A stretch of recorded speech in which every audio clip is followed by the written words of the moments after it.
welcome to my channel. I'm Rebecca. I'm an animal communicator and spiritual medium. I hope that you will be able to see me well today. It's a beautiful sunny day and I absolutely hate having to shut the light out, but it makes recording quite difficult because of where I'm placed. So hopefully it won't interfere with the recording too much. I think it's fine. It seems fine to me. So something that's really interesting is that I've been getting these downloads recently about artificial intelligence. And if you have seen my video over on my other channel here on YouTube, Spirit Journey of Enlightenment, you will see that I'm talking about how I've been really anti-artificial intelligence for quite a long time. I really don't like the idea of it. So that video is kind of the first video that I received information coming in from my higher self and my guides about the future of AI interacting with humanity. And I actually found it to be really intriguing because they were reminding us that we're actually already interacting quite a lot with technology and with machines, robotic elements anyway in our lives. And we have been for quite some time, even in very simple processes, like when we go shopping and we, if we're shopping at home, we're shopping online. So we're using the internet, computers. When we're physically in the shop, we're using elements, cashiers are using the elements to scan shopping and using the electronic tills to check us out. We're using our cards. Sometimes we're using contactless. They're all forms of technology that we're already using, and quite often we're not giving a second thought to it. But this element is mostly focused on the animal kingdom, and something that kind of followed on, it was like I had this original upload about what it means for humanity in a sense of physically for us and in our own lives. But then I had this other kind of element coming in from the animal kingdom and talking to us about how our lives are going to be with AI around our animals. And funnily enough, today I saw that there was an article released about in the UK. I don't know if they're already doing it anywhere else, but the article I saw was about in the UK. A delivery company, Every, is going to be trialing the use of these robotic dogs to deliver parcels. And the idea behind it is that if somebody like normally a delivery driver would knock at the door and they can't really wait because they're quite pressed for time with delivering goods. So the theory behind it is that the robotic dog can kind of sit with the parcel and wait a maximum of 10 minutes for somebody to come to the door rather than leaving the parcel unattended. So that lowers the risk of it being stolen from the doorstep. And I know that there's many robotics companies in the USA. And I remember the first time I saw these dogs, I think they were actually originally, I think it was like a military thing. They were focusing on creating these robots because of having the 4 legs. They could climb over lots of different terrain. They could mount guns to the top of them. And I do think that they're either trialing it or they are using them at the border currently somewhere in the States to see how it works, to see if it's better than having people, because obviously robots can climb over more terrain. And it's reminding me very much of Transformers, which were children's toys that had been going for years. I don't know if they're still going, but they were like these things that would change shape, and there would be certain things that you could move them around and they would change and they would look very different. And I think that's kind of a similar thing. It's almost like it's evolved now. And one thing that I was thinking about, because I did see, and I know that if anyone else saw this, they would be thinking, oh, no, what's going on? Was, will AI pets be the future? Now, if any of you follow me for a while, particularly over on Instagram, you'll know that I don't like to call our animals pets. I think it's quite a negative word. It means kind of like ownership, something that we deem as something that we own. And I don't like that, because I think that they are sentient beings. They have their own likes and dislikes. They're here to learn and grow on their own soul journey, just as we are. And we are blessed to have their companionship. So I will always refer to them as animal companions, which sometimes makes it quite difficult for my work to get out there, because lots of people refer to them as pets. So occasionally I will be loath to use the pets hashtag, just so that my work reaches more people. But I will always refer to them as animal companions, because that is what they are. They are, we're no better than them. To me, we're all equal. We're all here. We're all learning and growing. And so I'd seen something saying, "Are AI pets the future?" And my initial human reaction was absolutely not. This is another reason I hate AI. They want everything to be robots, the whole world to be robots. They're completely stripping everything back.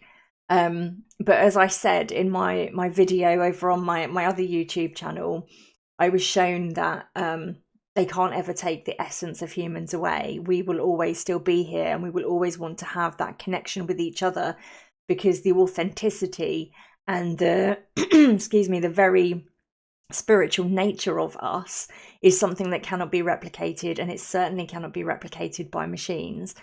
And so when I saw this about, "Are AI pets the future?" my initial human reaction was one of kind of disgust and absolutely not. But then, as I said, I had this kind of like this follow-up information that was coming in from my guides in the animal kingdom. And they were saying, just take a step back and actually think about what this could mean. And what they've said is absolutely is beautiful. And it's just really helped me to kind of see past the negative side of it. Now, of course, anything has the potential to be used negatively in the wrong hands for nefarious purposes.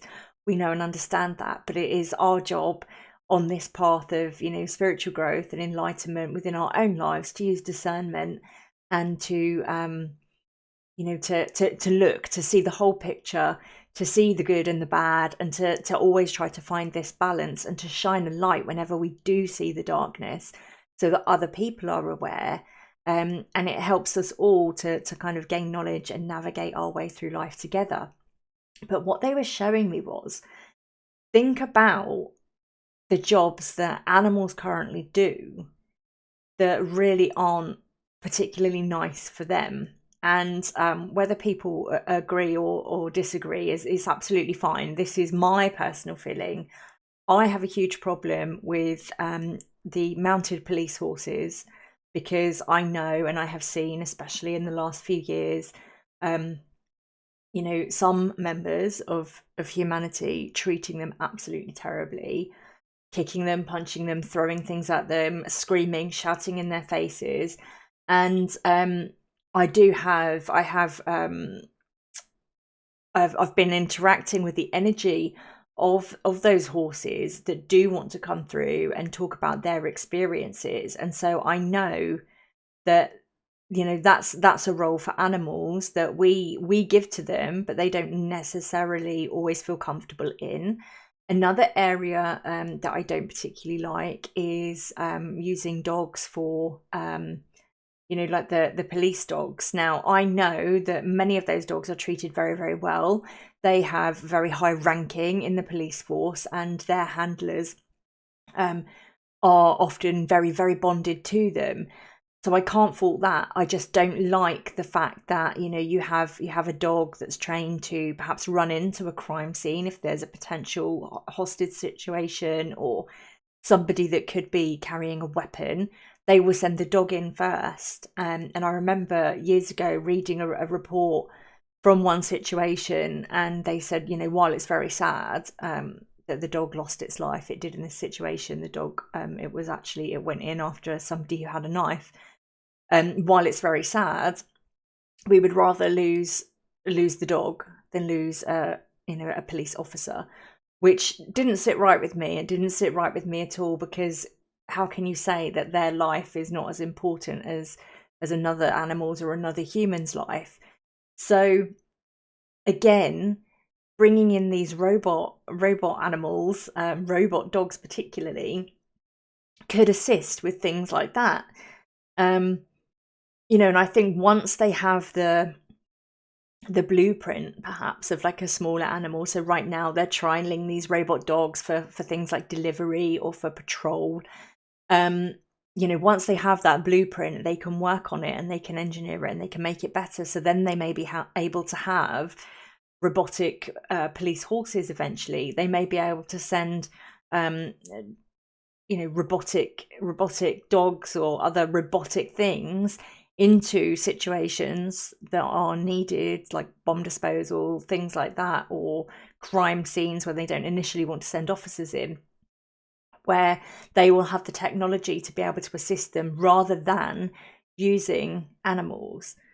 So I was shown that, and then the next thing I was shown, which I hadn't considered, and I always think that when people choose to have animal companions, it's incredibly important, I've spoken about it previously, to research the animal that you want to get, and particularly with dogs, research the breed and know how does that animal fit into your lifestyle. It's no good choosing a high energy breed if you are somebody that really hates exercise and you have quite a resting kind of, perhaps you work from home, you're sat at your desk all day, or in fact, if you have, disability and you're not able to walk very far and you get a high energy breed because you love the look of them, that's then not fair on you because you're unable to do those things, but it's also unfair on the dog that you bring into your life. So what I was shown was, think about the people that would love to have an animal companion but can't have one for a variety of reasons. So people that perhaps are elderly or incredibly unwell. I know I saw a few months ago somebody on X was saying that they had lost their partner and they weren't very mobile, but because they'd lost their partner, they were incredibly lonely. And people had suggested getting a dog or a cat, and they were saying, well, I'd love to have a dog, but I don't think it would be fair because I can't go out for really long walks. I can't really give it what it needs. Well, this person has actually gone on to get a dog, and they've actually found a senior dog that is from rescue who doesn't need a great deal of exercise because they're coming into their twilight years where they're wanting to slow down, and it really is a match made in heaven. But I was shown, what about people that, perhaps they live in a small apartment and they work away a lot and they like the idea of having an animal, but they can't really because their lifestyle doesn't allow for it. And again, I'm not saying these animals will replace real animals, because that you'll never have that connection, that interaction on the same level, because they're not they don't have consciousness. They're machines effectively. But it does give another option, an easy option for people that perhaps, even if it might be a good idea, I've seen before, I don't know if we do it in the UK, but I know I've seen before some school programs in America where they will, they'll get children to take home like a baby doll which you can interact with. It will cry because it needs feeding and changing and things like that, and it's kind of teaching them about responsibility. It could be utilised as a similar kind of thing to that. So it would be like a test run. If you thought, I'd really like to get a dog or a cat, you could utilise this AI robot to simulate what it might be like. Again, it's not going to be completely the same because it's not real life. But it could be a stepping stone. It could help. So despite feeling myself that I was really, really, really anti-artificial intelligence in any capacity, over the last few days, I've had these real kind of like insights of wisdom and feel really enlightened by spirit, by the animal kingdom, saying actually, there are some really positive things here that this kind of thing could be used for. And it's really just, for me, it's kind of like, wow, like I hadn't thought of that. So I'm looking at it from a whole different perspective, and I actually don't feel as upset and stressed about this possibility as I had done.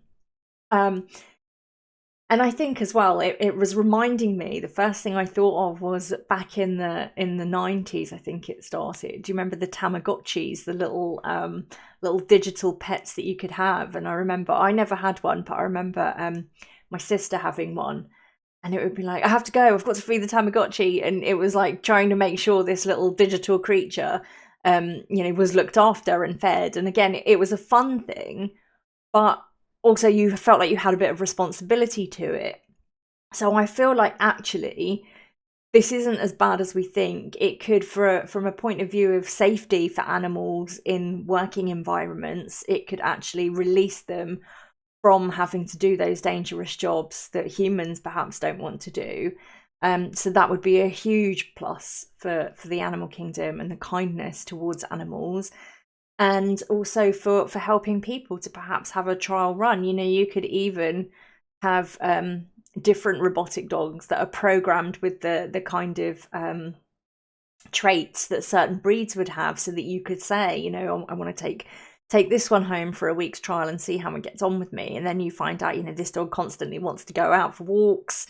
When you go out for walks, it can walk for hours and hours. They could actually be programmed to simulate it, which again would be a huge benefit, because if more people were able to do that without doing it with a real animal, think about the possibility for less animals ending up abandoned on the streets, or less animals in shelters, less animals in kill shelters. Think about how actually that could be hugely positive. So I'm just sharing this with you today because, as somebody who was completely anti artificial intelligence, I felt like I've had a mini side awakening into this whole thing around animals and around how AI will benefit us and work with us. And I honestly don't feel now, going into this kind of future of machines and things, I don't feel like I did with how we've seen it portrayed in the movies, that one day the machines are going to rise up and they'll gain consciousness and they'll take over and we'll be wiped out. I absolutely do not feel that at all, on a human level, on a spiritual level. I really don't think that's ever going to happen. And like I said, if we're worried about nefarious aspects of it, we just have to use discernment. We have to keep our eyes open to all possibilities and choose. We will have choice. We'll choose what we want to interact with. And I just feel a lot more positive about it. So I wanted to share that with you today. Do let me know in the comments how you feel about AI. I'd love to know, because from where I stand, the conversations that I have, I see that people are very there's no kind of middle ground at the moment. There seems to be people love it and they're really excited about its possibilities, or people are how I was feeling, absolutely not interested in it, detest it, it's going to be the downfall of society. So let me know in the comments what you think. But I found this so interesting, and it was just so funny to me that I can't even remember what I was doing when this first download hit me. But with the animal kingdom coming in and saying to me about their view on how this is going to work, that was from seeing about this article that I'd said to you, are AI pets the future? And I felt really triggered. But actually I've seen a whole new perspective on what it could mean. So yeah, let me know. Thank you so much for listening. I really enjoyed diving into this, because I wasn't expecting to talk about it. It's not something I'm really interested in. Like I said, I just wanted to stay away from the whole thing. But I found it very interesting, and I hope you did too. If you would like to look at my other content, which is more scheduled around the human experience and channeling, it's more about navigating life from a human perspective and the spiritual side of humanity. Follow my other channel as well, which is Spirit Journey of Enlightenment. That is also my Instagram channel. Here we'll just be doing more work on speaking with the animal kingdom, learning to understand them better, learning how to build deeper bonds with our own animals, and also sharing beautiful wisdom that comes from Mother Earth and all elements within her to help us navigate these times. Thanks for listening, and I will speak to you again soon. Take care.